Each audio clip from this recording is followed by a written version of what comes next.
m'appelle Anna Amoruso, je suis pédiatre néonatologue à l'hôpital des enfants et je débute une première année en recherche clinique. Ce projet se concrétise grâce au soutien financier de la bourse en mémoire du professeur Sami Kadranel.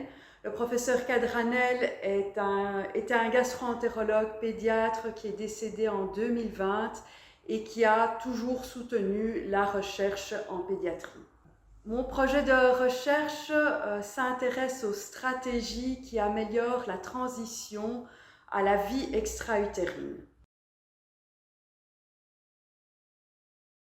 Donc, la transition entre la vie fœtale et la vie extra-utérine est un processus qui est naturel, mais qui se révèle être un vrai défi sur le point de vue de la physiologie.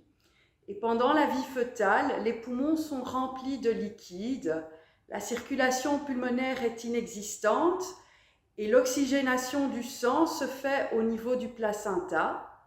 Le sang oxygéné arrive au cœur grâce à la veine ombilicale.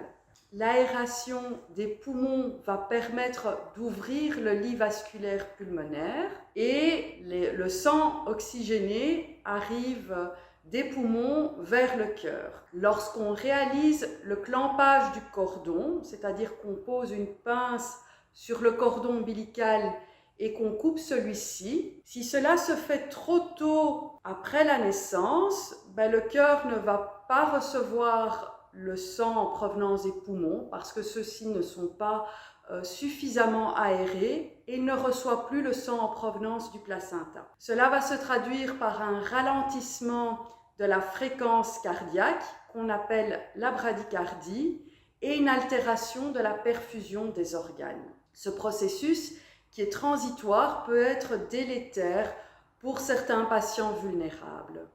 Ce qui est recommandé, c'est de réaliser un clampage du cordon différé. Il va se réaliser à 1 minute de vie et idéalement lorsque les poumons sont aérés. Pour autant que le nouveau-né ne nécessite pas de réanimation. Certains nouveau-nés vulnérables, tels que les prématurés, vont avoir besoin d'un support respiratoire immédiat et malheureusement ne vont pas pouvoir bénéficier du clampage différé du cordon. C'est pour ça que le concept de clampage physiologique du cordon a été développé.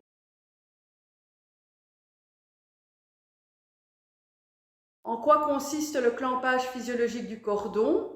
Le moment du clampage n'est pas déterminé par un temps, mais par les paramètres physiologiques du patient, que sont la fréquence cardiaque, la saturation et les besoins en oxygène. Cela est rendu possible grâce à une table de réanimation qui est conçue pour cette utilisation. Et donc le nouveau-né se retrouve relié au placenta avec un cordon intact et l'équipe néonatale peut lui fournir le support respiratoire si cela s'avère nécessaire. Il y a déjà des premières études qui ont démontré que le clampage physiologique du cordon peut se faire chez le nouveau-né prématuré, mais il nous manque encore toute une série de données que nous ne connaissons pas. Alors, dans mon étude, nous allons comparer le clampage physiologique du cordon au clampage différé standard chez une population bien particulière de prématurés. Ce sont des prématurés modérés à tardifs qui sont nés entre 32 et 36 semaines.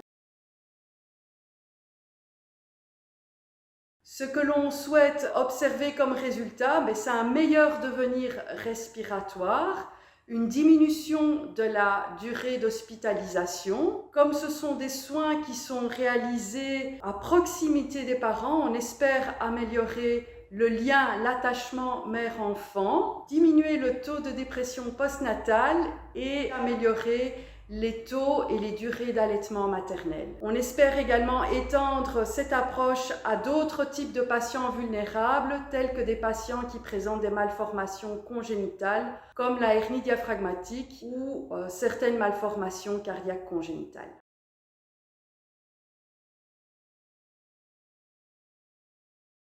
Les patients sont recrutés à la maternité de l'hôpital Bruckmann, la maternité qui est attenante au centre néonatal de l'hôpital des enfants. On espère obtenir un total de 90 patients.